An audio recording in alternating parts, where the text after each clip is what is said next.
Welcome back to the deep dive. Today, we're tackling a really fascinating hypothetical. Yeah, what have we got? Imagine this. Muttiah Muralitharan, the spin king. 800 test wickets. Wow. Facing Jacques Kallis, the ultimate all-rounder, over 13,000 runs. Just picture them in their prime. Okay, yeah.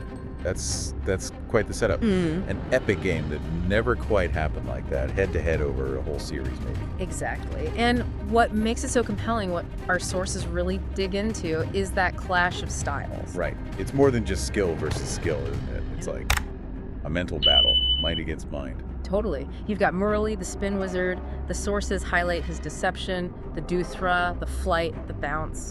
Designed to trick you, basically. Pretty much. And on those spinning tracks, especially in the subcontinent, forget about it. The research says he was just almost unplayable sometimes. Yeah, the stuff of nightmares for batters. But then, the other side of the coin is Kallis. Right. What do the sources say makes him the perfect foil, potentially? Well, it's that defense, rock solid. And this incredible patience, almost monk-like, some Christians say. Okay. Just calm, always calm under pressure. So difficult to actually get out. Okay, so let's talk tactics then, because this is where it gets really interesting, according to the material we looked at. Go on. Murali loved it when batsmen tried to attack him, right? He'd set these elaborate traps. Yeah, tempting them into a big shot.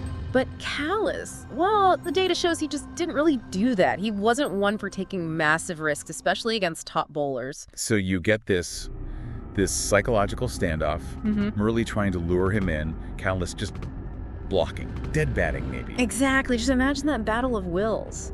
But there's another layer, isn't there? Murali wasn't always unplayable. No, that's a fair point raised in the analysis. On flatter pitches, less help from the surface. And against someone with really, really good technique, like Kallis, his magic could, well, maybe diminish a bit.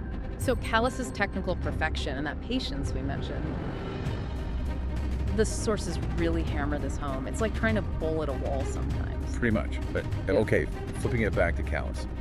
Any weaknesses Murali could exploit. The notes mention sometimes his scoring could be quite slow. That's a good point.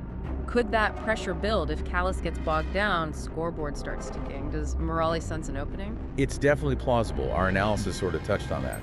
If the pressure to score did mount, Murali was absolutely a master at forcing errors, wasn't he? Oh, definitely. He could create something out of nothing. So thinking about a full 5-day test match, the overall feeling from the sources is, yeah, Murali probably cracks open most batting lineups eventually.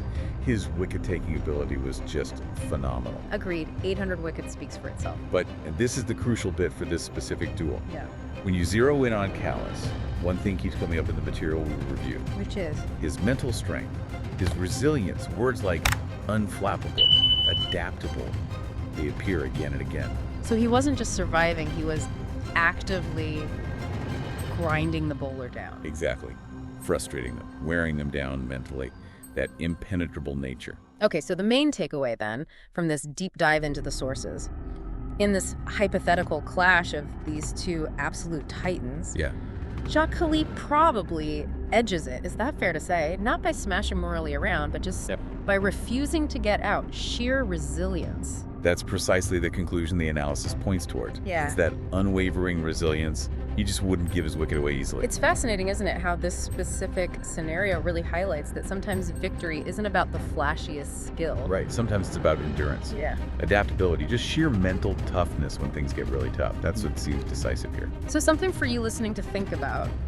Consider other great head-to-heads, maybe not even in sport, where you had these really contrasting styles clash. What was it that ultimately decided who came out on top? What does this particular battle, Murali's incredible skill versus Kallis's incredible resilience, tell you about, well, the power of just sticking it out? Yeah, the subtle strength of mental fortitude. Definitely something to mull over. Well, that's all we have time for on this deep dive. Thanks for joining us.